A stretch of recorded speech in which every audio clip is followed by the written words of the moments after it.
Online ಪ್ರಸ್ತುತಪಡಿಸುತ್ತಿರುವ ಸತ್ಯವೇದ ಪಠಣ ಕಾರ್ಯಕ್ರಮಕ್ಕೆ ನಿಮ್ಮನ್ನು ಪ್ರೀತಿಯಿಂದ ಸ್ವಾಗತಿಸುತ್ತೇವೆ. ಪ್ರಿಯ ಕೇಳುಗರೆ, ಈ ಕಾರ್ಯಕ್ರಮವು ಸತ್ಯವೇದದಲ್ಲಿ ಇರುವಂತಹ ರಹಸ್ಯಗಳ ವಿವರಣೆಯ ಒಂದು ಕಾರ್ಯಕ್ರಮವಾಗಿದೆ. ಕೇಳಿರಿ, ಆಶೀರ್ವಾದ ಹೊಂದಿಕೊಳ್ಳಿರಿ. ನಿಮಗೆ ಪ್ರಶ್ನೆಗಳಿದ್ದಲ್ಲಿ ನಮ್ಮೊಟ್ಟಿಗೆ ನೀವು ಮಾತನಾಡಬೇಕಾದರೆ ನಮ್ಮ ಮೊಬೈಲ್ ಸಂಖ್ಯೆಯನ್ನು ನೀವು ಬರೆದಿಟ್ಟುಕೊಳ್ಳುವುದಾದರೆ ನಮ್ಮನ್ನು ಸಂಪರ್ಕಿಸಬಹುದು. ನಮ್ಮ ಮೊಬೈಲ್ ಸಂಖ್ಯೆ 9902606453.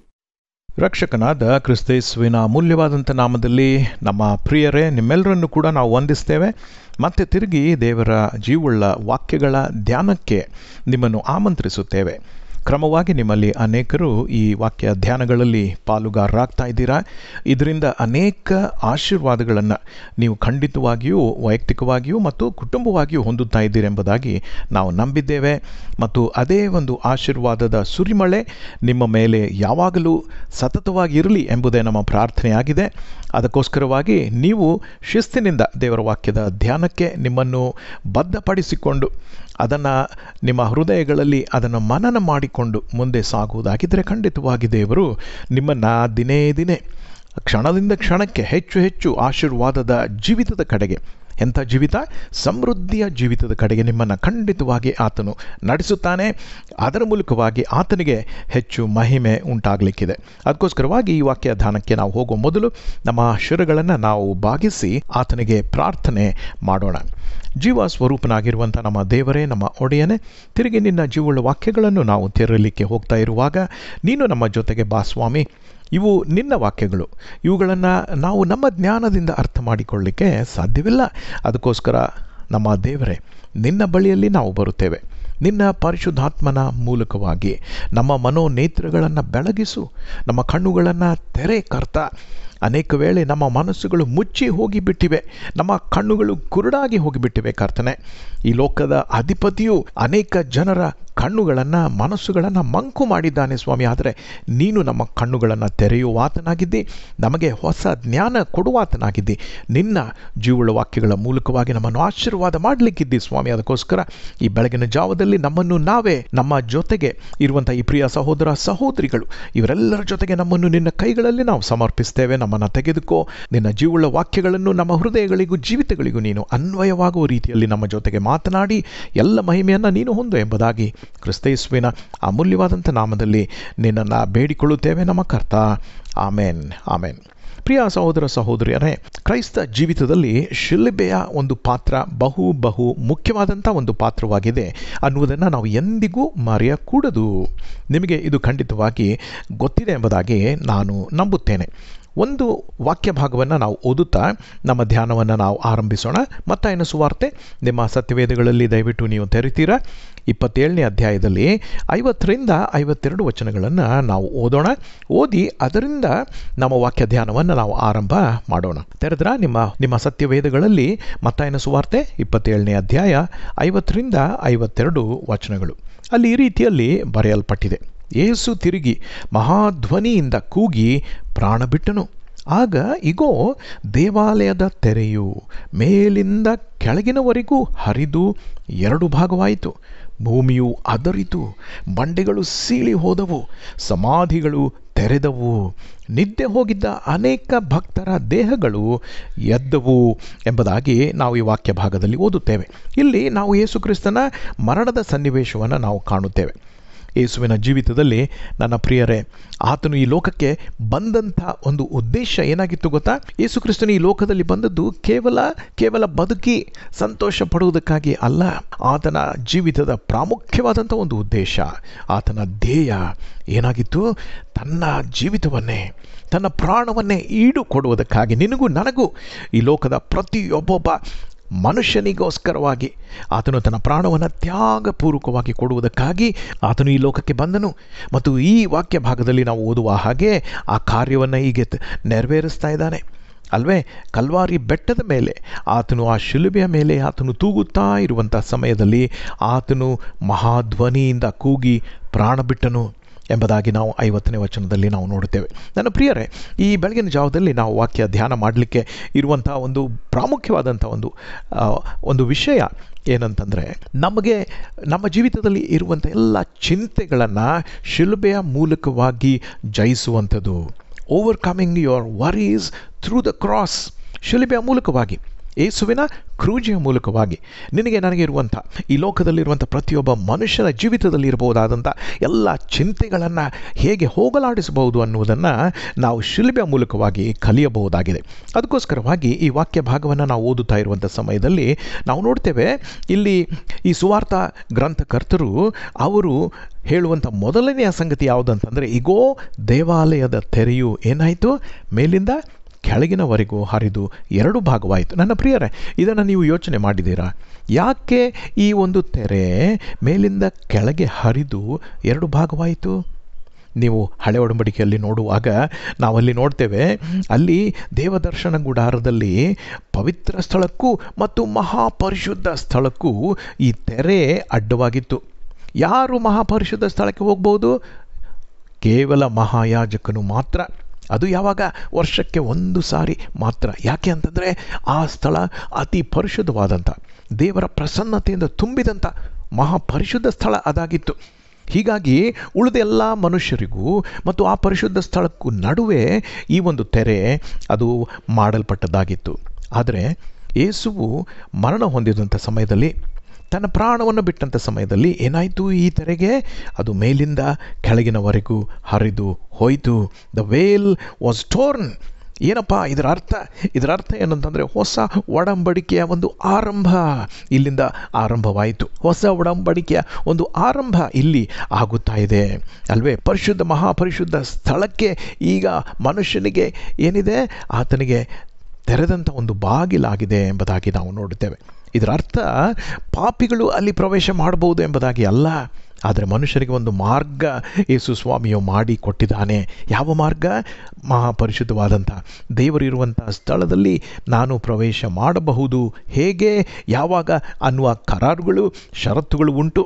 ನನ್ನ ಪ್ರಿಯರೇ, ಅದಕ್ಕೆ ಇಬ್ರಿಯ ಗ್ರಂಥ 4ನೇ ಅಧ್ಯಾಯ 16ನೇ ವಚನದಲ್ಲಿ ನಾವು ಈ ರೀತಿಯಲ್ಲಿ ಓದುತ್ತೇವೆ, ಆದ್ದರಿಂದ ನಾವು ಕರುಣೆಯನ್ನು ಹೊಂದುವಂತೆಯೂ ಆತನ ದಯೆಯಿಂದ ಸಮಯೋಚಿತವಾದ ಸಹಾಯವು ನಮಗೆ ದೊರೆಯುವಂತೆಯೂ ಧೈರ್ಯದಿಂದ ಕೃಪಾಸನದ ಮುಂದೆ ಬರೋಣ. ಹೇಗೆ ಬರೋಣ? ಧೈರ್ಯದಿಂದ ಕೃಪಾಸನದ ಮುಂದೆ ಬರೋಣ. ನನ್ನ ಪ್ರಿಯರೇ, ಇವತ್ತು ನೀನು ನಾನು ಪಾಪದಲ್ಲಿ ಮುಳುಗಿ ಸತ್ತು ಹೋಗಬಹುದಾಗಿತ್ತು. ನಾವು ನಿತ್ಯ ನರಕಕ್ಕೆ ಹೋಗಬೇಕಾದಂಥ ಜನರೇ ಆಗಿದ್ದೇವೆ. ಆದರೆ ದೇವರು ನಿನ್ನ ನನ್ನ ಮೇಲೆ ಇಟ್ಟಂಥ ಪ್ರೀತಿಯ ಮೂಲಕವಾಗಿ ತನ್ನ ಪರಿಶುದ್ಧ ಸ್ಥಳ, ಅದರಲ್ಲಿ ಪ್ರವೇಶ ಮಾಡುವುದಕ್ಕೆ ಒಂದು ಮಾರ್ಗ, ಒಂದು ಬಾಗಿಲನ್ನು ಆತನು ತೆರೆದು ಇಟ್ಟಿದ್ದಾನೆ. ಅದಕ್ಕೋಸ್ಕರವಾಗಿ ಯೇಸುವಿನ ಮರಣದ ಮೂಲಕವಾಗಿ ಇವತ್ತು ನಮಗೆ ಸಿಗುವಂಥ ಮೊಟ್ಟ ಮೊದಲನೆಯ ಅತಿ ಶ್ರೇಷ್ಠವಾದಂಥ ಒಂದು ಉಡುಗೊರೆ ಏನಂತಂದರೆ, ದೇವರ ಪ್ರಸನ್ನತೆಯಲ್ಲಿ ನಾನು ನೀನು ಸೇರಬಹುದು. ನನ್ನ ಪ್ರಿಯರೇ, ಇದನ್ನೆಂದಾದರೂ ನೀವು ಗ್ರಹಿಸಿದ್ದೀರಾ? ಇದನ್ನು ಅನುಭವ ಮಾಡಿದ್ದೀರಾ ನಿಮ್ಮ ಜೀವಿತದಲ್ಲಿ? ಪ್ರತಿಯೊಬ್ಬ ಮನುಷ್ಯನು ಇದನ್ನು ಅನುಭವಿಸಬೇಕು ಅನ್ನುವುದೇ ದೇವರ ಆಶೆಯಾಗಿದೆ, ದೇವರ ಹೆಬ್ಬಯಕೆ ಆಗಿದೆ. ನನ್ನ ಪ್ರಿಯರೇ, ಅದಕ್ಕೋಸ್ಕರವಾಗಿ ಈ ಕಾರ್ಯಕ್ರಮವನ್ನು ಕೇಳ್ತಾ ಇರುವಂಥ ಸಮಯದಲ್ಲಿಯೇ ದೇವರಾತ್ಮನು ನಿಮ್ಮ ಜೊತೆಗೆ ಆತನು ಮಾತನಾಡ್ತಾ ಇದ್ದಾನೆ. ನಿಮ್ಮ ಹೃದಯಗಳನ್ನು ತೆರೆಯಿರಿ. ಪರಿಶುದ್ಧ ಸ್ಥಳಕ್ಕೆ ಬರುವಂಥ ಮಾರ್ಗ ಯೇಸುವೆ ಅನ್ನುವುದನ್ನು ನೀನು ಸ್ವೀಕಾರ ಮಾಡಿ, ಆತನೇ ಮಾರ್ಗ, ಆತನೇ ಸತ್ಯ, ಆತನೇ ಜೀವವಾಗಿದ್ದಾನೆ ಅನ್ನುವುದನ್ನು ಅರಿತು ಆತನ ಬಳಿಗೆ ಬರುವಂಥ ಆ ಮಾರ್ಗವನ್ನು ನಾವು ಸ್ವೀಕಾರ ಮಾಡೋಣ. ನೀನು ಕೂಡ ನಿನ್ನ ಜೀವಿತದಲ್ಲಿ ಅದನ್ನು ಸ್ವೀಕಾರ ಮಾಡಬೇಕಾಗಿರೋದು ಬಹು ಪ್ರಾಮುಖ್ಯವಾದಂಥ ಒಂದು ಸತ್ಯ ಮತ್ತು ಒಂದು ಹೆಜ್ಜೆ ಆಗಿದೆ. ಹಾಗಿದ್ರೆ ನಾವು ನಮಗಿರುವಂಥ ಚಿಂತೆಗಳನ್ನು ಶಿಲುಬೆಯ ಮೂಲಕವಾಗಿ ಹೇಗೆ ಜಯಿಸಬಹುದು ಅನ್ನುವುದನ್ನು ನೋಡುವಾಗ ಮೊಟ್ಟ ಮೊದಲನೆಯದಾಗಿ ನಮಗಿರುವಂಥ ಚಿಂತೆ ಯಾವುದು ಅಂತಂದರೆ ಪಾಪದ ಒಂದು ಚಿಂತೆ. ನೋಡಿ, ಪ್ರತಿಯೊಬ್ಬ ಮನುಷ್ಯನಿಗೂ ಒಂದು ಆಶೆ ಉಂಟು. ಏನಂತಂದರೆ, ಏನಾದರೂ ಮಾಡಿ ಏನಪ್ಪ, ನಾನು ನನ್ನ ಪಾಪದ ಜೀವಿತದಿಂದ ನಾನು ಹೊರಗೆ ಬರಬೇಕು, ನನಗೆ ಈ ಪಾಪದ ಗುಲಾಮತನದಿಂದ ನನಗೆ ಬಿಡುಗಡೆ ಸಿಗಬೇಕು, ನನಗೆ ಈ ಕೆಟ್ಟ ಚಟಗಳ ಮೂಲಕವಾಗಿ, ನನಗಿರುವ ಈ ಕೆಟ್ಟ ಹವ್ಯಾಸಗಳ ಮೂಲಕವಾಗಿ, ಕೆಟ್ಟ ನಡತೆ, ಕೆಟ್ಟ ಮಾತುಗಳ ಮೂಲಕವಾಗಿ ನನಗೆ ಒಂದು ಬಿಡುಗಡೆ ಬೇಕು ಅನ್ನುವಂಥ ಆಶೆ ಪ್ರತಿಯೊಬ್ಬ ಮನುಷ್ಯನಿಗೆ ಇರ್ತದೆ. ನಿಮಗಿದೆಯಾ ಅದು? ಇಲ್ಲವಾದರೆ ಯೋಚನೆ ಮಾಡಿ. ಪಾಪದಲ್ಲಿಯೇ ಇದ್ದುಕೊಂಡು ಹೋಗುವುದಾಗಿದ್ದರೆ ನಿತ್ಯ ನರಕ ನಿಮಗೆ ಕಾದಿದೆ. ಆ ಕೆಟ್ಟ ಮಾರ್ಗವನ್ನು ಹಿಡಿದು ಹೋಗಬೇಡಿ, ಹಿಂತಿರುಗಿ ಬನ್ನಿ. ಸ್ವಾಮಿ ಕಾಯ್ತಾ ಇದ್ದಾನೆ. ನಾನೇ ಮಾರ್ಗ, ನನ್ನನ್ನು ಅಪ್ಪಿಕೋ, ನಿನಗೆ ಜೀವ ಉಂಟು ಎಂಬುದಾಗಿ ಆತನು ಸತ್ಯವನ್ನು ಹೇಳುತ್ತಾ ಇದ್ದಾನೆ. ಅದಕ್ಕೋಸ್ಕರವಾಗಿ ಅದನ್ನು ಕಿವಿಗೊಟ್ಟು ಕೇಳಬೇಕಾಗಿರೋದು ಭಾಳ ಪ್ರಾಮುಖ್ಯ. ಹಾಗಿದ್ರೆ ಮೊದಲನೆಯ ಚಿಂತೆ ಮನುಷ್ಯನಿಗೆ ಯಾವುದು? ಪಾಪದ ಒಂದು ಚಿಂತೆ ಎಂಬುದಾಗಿ. ಯೇಸು ಕ್ರಿಸ್ತನು ಶಿಲುಬೆಯ ಮೇಲೆ ಆಡಿದಂಥ ಮೊದಲನೆಯ ಮಾತು ಯಾವುದು ಗೊತ್ತಾ? ತಂದೆಯೇ, ಅವರನ್ನು ಕ್ಷಮಿಸು, ಅವರ ಪಾಪಗಳನ್ನು ಕ್ಷಮಿಸು ಎಂಬುದಾಗಿ. ನನ್ನ ಪ್ರಿಯರೇ, ಯೇಸು ಸ್ವಾಮಿ ಈ ಲೋಕಕ್ಕೆ ಬಂದಂಥ ಮಹಾ ಉದ್ದೇಶ ಮೊದಲನೆಯ ಮಾತಿನಲ್ಲಿಯೇ ಆತನು ಸ್ಪಷ್ಟಪಡಿಸುತ್ತಾ ಇದ್ದಾನೆ. ಯಾವ ಮಾತು? ಜನರ ಪಾಪಗಳನ್ನು ಕ್ಷಮಿಸುವುದಕ್ಕೋಸ್ಕರವಾಗಿ ಈ ಲೋಕಕ್ಕೆ ಮಾರ್ಗ ಸಿದ್ಧ ಮಾಡುವುದಕ್ಕೋಸ್ಕರ ಸ್ವಾಮಿ ಬಂದನು. ಲೂಕನ ಸುವಾರ್ತೆ 23ನೇ ಅಧ್ಯಾಯ 34ನೇ ವಚನದಲ್ಲಿ ಅದನ್ನು ನಾವು ಕಾಣುತ್ತೇವೆ. ನನ್ನ ಪ್ರಿಯರೇ, ನಾವು ಹುಟ್ಟಿದಂದಿನಿಂದ ಪಾಪಿಗಳೇ ಆಗಿದ್ದೇವೆ ಅಲ್ವೇ? ನಾವು ಪಾಪ ಮಾಡುವುದರಿಂದ ನಾವು ಪಾಪಿಗಳಾಗುವುದಿಲ್ಲ. ಯೋಚನೆ ಮಾಡಿ ಅಲ್ವೇ? ಸರಿಯಾದದ್ದು ಯಾವುದು ಗೊತ್ತಾ? ನಾವು ಪಾಪಿಗಳಾಗಿರುವುದರಿಂದ ಪಾಪ ಮಾಡುತ್ತೇವೆ. We are sinners, so we sin. ಅದನ್ನು ಉಲ್ಟಾ ಮಾಡಬೇಡಿ. We sin and so we are sinners ಅಲ್ಲ. ನಾವು ಪಾಪ ಮಾಡ್ತಾ ಇರುವುದರಿಂದ ನಾವು ಪಾಪಿಗಳಾಗುವುದಿಲ್ಲ. ಆದರೆ ಮೂಲತಃ ಹುಟ್ಟಿದ ದಿನದಿಂದಲೇ, ಗರ್ಭದಿಂದಲೇ ಅಲ್ವೇ ನಾವೇನಾಗಿದ್ದೇವೆ? ಪಾಪಿಗಳಾಗಿದ್ದೇವೆ ಎಂಬುದಾಗಿ ದೇವರ ವಾಕ್ಯ ಸ್ಪಷ್ಟವಾಗಿ ಹೇಳ್ತದೆ. ಅದನ್ನು ಯಾರು ಕೂಡ ಸುಳ್ಳಾಗಿ ಮಾಡುವುದು ಬೇಡ, ಅದು ಸತ್ಯವೇ ಆಗಿದೆ. ಅದಕ್ಕೋಸ್ಕರವಾಗಿ ನಾವು ಪಾಪಿಗಳಾಗಿದ್ದೇವೆ. ಆದರೆ ದೇವರು ಯೇಸುವಿನ ಮೂಲಕವಾಗಿ ನಮಗೆ ಏನನ್ನು ಅನುಗ್ರಹಿಸಿದ್ದಾನೆ? ನಮಗೆ ಕ್ಷಮೆಯನ್ನು ಅನುಗ್ರಹಿಸಿದ್ದಾನೆ. ಅದಕ್ಕೆ ಯೇಸು ಕ್ರಿಸ್ತನು ಬೇಡಿಕೊಳ್ತಾ ಇದ್ದಾನೆ, ಫಾರ್ಗಿವ್ ದೆಮ್, ಅವರನ್ನು ಕ್ಷಮಿಸು ಎಂಬುದಾಗಿ. ಅದನ್ನು ಹೇಳುವಾಗ ಸ್ವಾಮಿ ಏನು ಮಾಡ್ತಾ ಇದ್ದಾನೆ? ಅವರೆಲ್ಲರ ಪಾಪಗಳನ್ನು ಆತನು ಹೊತ್ತುಕೊಂಡು ಹೋಗ್ತಾ ಇದ್ದಾನೆ. ನಮ್ಮ ಎಲ್ಲ ಹಿಂದಿನ ಪಾಪ, ಇಂದಿನ ಪಾಪ ಮತ್ತು ಮುಂದಿನ ಪಾಪಗಳನ್ನು, ಅಂದರೆ ನಾವು ಅರಿಕೆ ಮಾಡ್ತಾ ಹೋಗುವ ಸಮಯದಲ್ಲಿ ಆತನು ನಮ್ಮ ಪಾಪಗಳನ್ನು ಕ್ಷಮಿಸುವಂಥ ದೇವರು. The past, the present and the future since ಅಲ್ವೇ? ಒನ್ಸ್ ಫಾರ್ ಆಲ್ ಒಂದು ತ್ಯಾಗವನ್ನು, ಒಂದೇ ಒಂದು ಸಾರಿ ನಿತ್ಯವಾದಂಥ ತ್ಯಾಗವನ್ನು ಯೇಸು ಕ್ರಿಸ್ತನು ಮಾಡುವುದರ ಮೂಲಕವಾಗಿ ನಮಗೆ ನಿರ್ದಿಷ್ಟವಾದಂಥ ಒಂದು ಜಯವನ್ನು, ಪಾಪಗಳ ಮೂಲಕವಾಗಿ ನಮಗೆ ಬಿಡುಗಡೆಯನ್ನು ಆತನು ಅನುಗ್ರಹಿಸಿ ಕೊಟ್ಟಿದ್ದಾನೆ. ಹಾಗಿದ್ದರೆ ಈಗ ನಮ್ಮ ಪಾಪಗಳು ಎಲ್ಲಿವೆ? ಏನು ಮಾಡಿದ್ದಾನೆ? ನಾವು ನಮ್ಮ ಪಾಪಗಳ ವಿಷಯದಲ್ಲಿ ಆತನಿಗೆ ಕ್ಷಮೆಯನ್ನು ನಾವು ಕೇಳುವಾಗ, ಪಶ್ಚಾತ್ತಾಪ ಪಡುವಾಗ ನಮ್ಮ ಪಾಪಗಳನ್ನು ದೇವರು ಏನು ಮಾಡಿದ್ದಾನೆ? ದೇವರ ವಾಕ್ಯ ಏನು ಹೇಳ್ತದೆ? ನಮ್ಮ ಪಾಪಗಳನ್ನು ಸಮುದ್ರದ ಆಳದೊಳಗೆ ಹಾಕಿಬಿಟ್ಟಿದ್ದಾನೆ ಅಂತ. ಮತ್ತು ಆತನು ಹೇಳ್ತಾನೆ, ಅವುಗಳು ಪೂರ್ವಕ್ಕೂ ಪಶ್ಚಿಮಕ್ಕೂ ಎಷ್ಟು ದೂರವೋ ಅಷ್ಟು ದೂರ ನಮ್ಮ ಪಾಪಗಳನ್ನು ಆತನು ತೆಗೆದು ಹಾಕಿಬಿಟ್ಟಿದ್ದಾನೆ ಅಂತ. ಮತ್ತೆ ಆತನು ವಿವರಣೆ ಮಾಡ್ತಾನೆ. ಹೇಗಂತಂದರೆ, ಆಕಾಶವು ಎಷ್ಟು ಎತ್ತರವಾಗಿದೆಯೋ ಅಷ್ಟು ದೂರವಾಗಿ ನಮ್ಮ ಪಾಪಗಳನ್ನು ಆತನು ತೆಗೆದು ಹಾಕಿಬಿಟ್ಟಿದ್ದಾನೆ ಎಂಬುದಾಗಿ. ಮತ್ತು ಇನ್ನೊಂದು ಮಾತು ನಾವು ನೋಡ್ತೇವೆ ದೇವರ ವಾಕ್ಯದಲ್ಲಿ, ತನ್ನ ಬೆನ್ನು ಹಿಂದೆ ನಮ್ಮ ಪಾಪಗಳನ್ನು ಹಾಕಿಬಿಟ್ಟಿದ್ದಾನೆ ಎಂಬುದಾಗಿ. ಆ ವಾಕ್ಯವನ್ನು ನಾವು ನೋಡೋಣವೇ? ಯೆಶಾಯ 38ನೇ ಅಧ್ಯಾಯ 17ನೇ ವಚನ. ಆಹಾ, ನಾನು ಪಟ್ಟ ದುಃಖವು ನನ್ನ ಸುಖಕ್ಕಾಗಿಯೇ ಆಯಿತು, ನನ್ನ ಆತ್ಮವನ್ನು ನಾಶಕೂಪದಿಂದ ರಕ್ಷಿಸಿದ್ದು ನಿನ್ನ ಪ್ರೀತಿಯೇ. ನನ್ನ ಪಾಪಗಳನ್ನೆಲ್ಲ ನಿನ್ನ ಬೆನ್ನ ಹಿಂದೆ ಹಾಕಿಬಿಟ್ಟಿದ್ದಿ. ಎಲ್ಲಿ ಹಾಕಿದ್ದಾನೆ? ನಮ್ಮ ಪಾಪಗಳನ್ನು ದೇವರು ತನ್ನ ಬೆನ್ನು ಹಿಂದೆ ಹಾಕಿಬಿಟ್ಟಿದ್ದಾನೆ. ನನ್ನ ಪ್ರಿಯರೇ, ಯೋಚನೆ ಮಾಡಿ. ಬೆನ್ನು ಹಿಂದೆ ಏನಾದರೂ ಹೋಗಿಬಿಟ್ರೆ ಏನಾಗುತ್ತೆ? ನಮಗೆ ಕಾಣ್ತದ? ಅದು ಕಾಣಲ್ಲ. ದೇವರು ಕೂಡ ನಿನ್ನ ಪಾಪಗಳು, ಕ್ಷಮಿಸಲ್ಪಟ್ಟಂಥ ಪಾಪಗಳು ಎಂದಿಗೂ ಕಾಣಕೂಡದು ಎಂಬುದಾಗಿ ಎಲ್ಲಿ ಹಾಕಿದ್ದಾನೆ? ತನ್ನ ಬೆನ್ನು ಹಿಂದೆ. ದೇವರಿಗೆ ತನ್ನ ಬೆನ್ನು ಹಿಂದೆ ಹಾಕಿದ್ದಾನೆ ಅಂತಂದರೆ ದೇವರಿಗೆ ನೋಡಲಿಕ್ಕೆ ಆಗೋದಿಲ್ಲ ಎಂಬುದಾಗಿ ಅರ್ಥ ಅಲ್ಲ. ಅದರ ಅರ್ಥ ಮನುಷ್ಯರಿಗೆ ಅರ್ಥವಾಗುವ ರೀತಿಯಲ್ಲಿ ಬೆನ್ನು ಹಿಂದೆ ಹೋಗಿದ್ದು ಮತ್ತೆ ತಿರುಗಿ ಅದನ್ನು ಹೊರಗೆ ತರುವುದಿಲ್ಲ, ಅದು ಕಾಣುವುದಿಲ್ಲ. ಕಾಣದೇ ಹೋಗುವ ರೀತಿಯಲ್ಲಿ ದೇವರು ನಮ್ಮನ್ನು ಕ್ಷಮಿಸಿ ಬಿಟ್ಟಿದ್ದಾನೆ ಎಂಬಂಥ ಸತ್ಯವನ್ನು ನಾವು ಗ್ರಹಿಸಬೇಕಾಗಿರುವುದು ಭಾಳ ಪ್ರಮುಖವಾದಂಥ ಒಂದು ಸತ್ಯ ಆಗಿದೆ. ಹಾಗಿದ್ದರೆ ಇನ್ನು ನಮಗೆ ಪಾಪ ಮಾಡಿದ್ದೇನೆ, ನನ್ನ ಪಾಪ ಕ್ಷಮಿಸಲ್ಪಟ್ಟಿಲ್ಲ ಅನ್ನುವಂಥ ಆ ಒಂದು ಭಾವನೆ ನಮಗೆ ಬೇಡ. ಗಿಲ್ಟ್ ಅನ್ನುವಂಥದ್ದು ನಮಗೆ ಬೇಡ. ದಂಡನೆ ನಮಗೆ ಇನ್ನೂ ಇಲ್ಲವೇ ಇಲ್ಲ ಎಂಬುದಾಗಿ ದೇವರ ವಾಕ್ಯ ಹೇಳ್ತದೆ. ಹಾಗಿದ್ದರೆ ದೇವರ ವಾಕ್ಯದ ಆಶ್ವಾಸನೆಯ ಮೇಲೆ ನಾವು ಭರವಸೆ ಇಟ್ಟು ಮುಂದೆ ಹೋಗಬೇಕಾಗಿರೋದು ಬಹಳ ಪ್ರಾಮುಖ್ಯ. ಯೆಶಾಯನ ಗ್ರಂಥ 1ನೇ ಅಧ್ಯಾಯ 18ನೇ ವಚನದಲ್ಲಿ ನೋಡಿ, ಒಂದು ಮಾತು ಈ ರೀತಿಯಲ್ಲಿದೆ, ಬನ್ನಿರಿ ವಾದಿಸುವ ಎಂದು ಯೆಹೋವನು ಅನ್ನುತ್ತಾನೆ. ನಿಮ್ಮ ಪಾಪಗಳು ಕಡು ಕೆಂಪಾಗಿದ್ದರೂ ಹಿಮದ ಹಾಗೆ ಬಿಳುಪಾಗುವವು, ಕಿರುಮಂಜಿ ಬಣ್ಣವಾಗಿದ್ದರೂ ಉಣ್ಣೆಯಂತೆ ಬೆಳ್ಳಗಾಗುವವು. ನೋಡಿ, come let us reason together ಎಂಬುದಾಗಿ ದೇವರು ನಮಗೆ ಒಂದು ಆಹ್ವಾನ ಕೊಡ್ತಾ ಇದ್ದಾನೆ. ನಿಮ್ಮ ಪಾಪಗಳು ಹೇಗೇ ಇದ್ದರೂ ಕೂಡ ಅವುಗಳನ್ನು ತೊಳೆದು ಶುದ್ಧ ಮಾಡುವಂಥ ಯೇಸುವಿನ ಪರಿಶುದ್ಧವಾದಂಥ ರಕ್ತ ಇವತ್ತು ಶಿಲುಬೆಯ ಮೇಲೆ ಸುರಿಸಲ್ಪಟ್ಟಿದೆ. ಅದನ್ನು ನೀನು ನಿನ್ನದನ್ನಾಗಿ ನೀನು ಮಾಡಿಕೊಂಡಿದ್ದೀಯಾ ಅನ್ನುವುದು ಬಹಳ ಪ್ರಾಮುಖ್ಯ. ನನ್ನ ಪ್ರಿಯರೇ, ಇಂದು ಅನೇಕ ವಿಶ್ವಾಸಿಗಳ ಜೀವಿತದಲ್ಲಿ ಏನಾಗ್ತಾ ಇದೆ ಗೊತ್ತಾ? ನನ್ನ ಪಾಪಗಳು ಕ್ಷಮಿಸಲ್ಪಟ್ಟಿವೆ ಅನ್ನುವಂಥ ಆ ಒಂದು ಕ್ಷಮೆಯ ಆಶ್ವಾಸನೆ, ಅಶ್ಯೂರೆನ್ಸ್ ಆಫ್ ಫಾರ್ಗಿವ್ನೆಸ್ ಅನೇಕರಿಗೆ ಇಂದು ಇಲ್ಲ. ಸಂಶಯ ಪಡ್ತಾರೆ. ಯಾಕೆ ಗೊತ್ತಾ? ಯಾಕಂದರೆ ಸೈತಾನ ಬಂದು ಪಿಸುಗುಟ್ತಾನೆ. ಏನಪ್ಪ ಎಲ್ಲ ಪಾಪಗಳು ಕ್ಷಮಿಸಲ್ಪಟ್ಟಿವೆಯಾ? ಏನಪ್ಪ ಗ್ಯಾರಂಟಿ? ಏನಪ್ಪ ನೋಡು, ನಿನ್ನ ಪಾಪಗಳು ಎಷ್ಟು ದೊಡ್ಡ ದೊಡ್ಡ ಪಾಪಗಳನ್ನು ನೀನು ಮಾಡಿದೀಯಾ, ಯಾರಿಗೂ ಗೊತ್ತಿಲ್ಲದ ರೀತಿಯಲ್ಲಿ ನೀನು ಪಾಪಗಳನ್ನು ಮಾಡಿದೀಯಾ, ಅವೆಲ್ಲವೂ ಹೊರಟು ಹೋಗ್ಬಿಟ್ವಾ ಇಷ್ಟು ಬೇಗ ಅಂತ ಹೇಳಿ ನಮ್ಮ ಹೃದಯಗಳಲ್ಲಿ, ಮನಸ್ಸುಗಳಲ್ಲಿ ಸಂಶಯದ ಬೀಜವನ್ನು ಬಿತ್ತುವಂಥವನು ಸೈತಾನನು.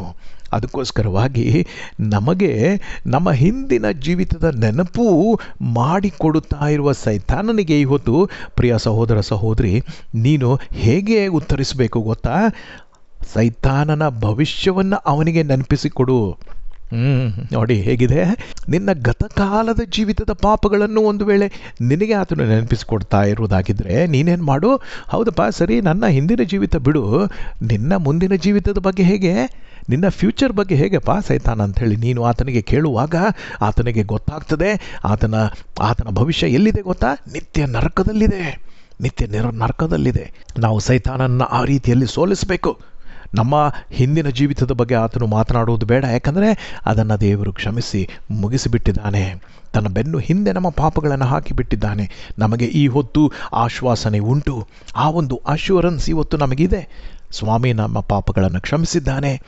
ಈ ಹೊತ್ತೇ ನನ್ನ ಕೊನೆಯ ದಿನವಾಗಿರುವುದಾಗಿದ್ದರೆ ನಾನು ಆತನ ಬಳಿಯಲ್ಲಿ ಪರಿಶುದ್ಧ ಸ್ಥಾನದಲ್ಲಿ ನಾನಿರ್ತೇನೆ, ಆತನ ಜೊತೆಗೆ ನಾನಿರ್ತೇನೆ, ನನ್ನ ದಿವ್ಯ ತಂದೆಯ ಜೊತೆಗೆ, ಪರಲೋಕದ ತಂದೆಯ ಜೊತೆಗೆ ನಾನಿರ್ತೇನೆ ಅನ್ನುವಂಥ ಆಶ್ವಾಸನೆ ನಿನಗೆ ಈ ಹೊತ್ತು ಇದೆಯಾ? ನನ್ನ ಪ್ರಿಯರೇ, ಶಿಲುಬೆ ನಮಗೆ ಕೊಡುವಂಥ ಅನೇಕ ಆಶೀರ್ವಾದಗಳಲ್ಲಿ ಈ ಒಂದು ಆಶೀರ್ವಾದ ಕೂಡ. ಯಾವ ಆಶೀರ್ವಾದ? ನಮ್ಮ ಪಾಪಗಳ ವಿಷಯದಲ್ಲಿ ನಮಗಿರುವಂಥ ಆ ಚಿಂತೆಯನ್ನು, ಆ ಭಾರವನ್ನು, ಆ ಒಂದು ಸಂಶಯಗಳನ್ನು ತೆಗೆದು ಹಾಕುವಂಥ ಒಂದು ಜಯವನ್ನು ನಮ್ಮ ಜೀವಿತಗಳಲ್ಲಿ ಆತನ ಶಿಲುಬೆ ನಮಗೆ ಕೊಡುವಂಥದ್ದಾಗಿದೆ. ಅದಕ್ಕೋಸ್ಕರವಾಗಿ ಈ ರೀತಿಯಲ್ಲಿ ನಿನ್ನ ಜೀವಿತದಲ್ಲಿ ಕೂಡ ನನ್ನ ಪಾಪಗಳು ಕ್ಷಮಿಸಲ್ಪಟ್ಟಿವೆ, ನಾನು ಪಾಪದಿಂದ ಹೊರಟು ನಾನು ನಿತ್ಯ ಜೀವದ ಕಡೆಗೆ ನಾನು ಬಂದಿದ್ದೇನೆ ಅನ್ನುವಂಥ ಆ ವಿಶ್ವಾಸ ಇವತ್ತು ನಿನಗೆ ಇಲ್ಲವಾದರೆ ಸ್ವಾಮಿ ನಿನ್ನನ್ನು ಕರೆಯುತ್ತಾ ಇದ್ದಾನೆ. ಆತನ ಬಳಿಗೆ ನೀನು ಬಾ. ಆತನ ಮುಂದೆ ಅಡ್ಡು ಬಿದ್ದು ನಿನ್ನ ಪಾಪಗಳನ್ನೆಲ್ಲ ಅರಿಕೆ ಮಾಡಿ, ಸ್ವಾಮಿ ನನ್ನನ್ನು ಕ್ಷಮಿಸು, ನಿನ್ನ ಪರಿಶುದ್ಧ ರಕ್ತದಿಂದ ನನ್ನನ್ನು ತೊಳೆ ಎಂಬುದಾಗಿ ನೀನು ಹೇಳುವುದಾಗಿದ್ದರೆ ಆತನು ಖಂಡಿತವಾಗಿ ನಿನ್ನ ಬಳಿಯಲ್ಲಿ ಆತನು ಬರುತ್ತಾನೆ. ನಿನಗೆ ಹೊಸ ಜೀವ, ಸಮೃದ್ಧಿಕರವಾದಂಥ ಜೀವಿತವನ್ನು ನಿನಗೆ ಆತನು ಕೊಡುತ್ತಾನೆ. ಆ ಪಾಪರಹಿತವಾದಂಥ, ಪಾಪಗಳಿಂದ ಬಿಡುಗಡೆ ಹೊಂದಿದಂಥ, ಪಾಪದ ಚಿಂತೆಯಿಂದ ಒಂದು ಬಿಡುಗಡೆ ಕೊಟ್ಟಂಥ ಒಂದು ಜೀವಿತ ಇವತ್ತು ನಿನ್ನದಾಗಬೇಕಾಗಿರುವುದಾಗಿದ್ದರೆ ಆತನ ಬಳಿಗೆ ನೀನು ಬಾ. ಆತನೇ ಮಾರ್ಗವೂ ಸತ್ಯವೂ ಜೀವವೂ ಆಗಿದ್ದಾನೆ.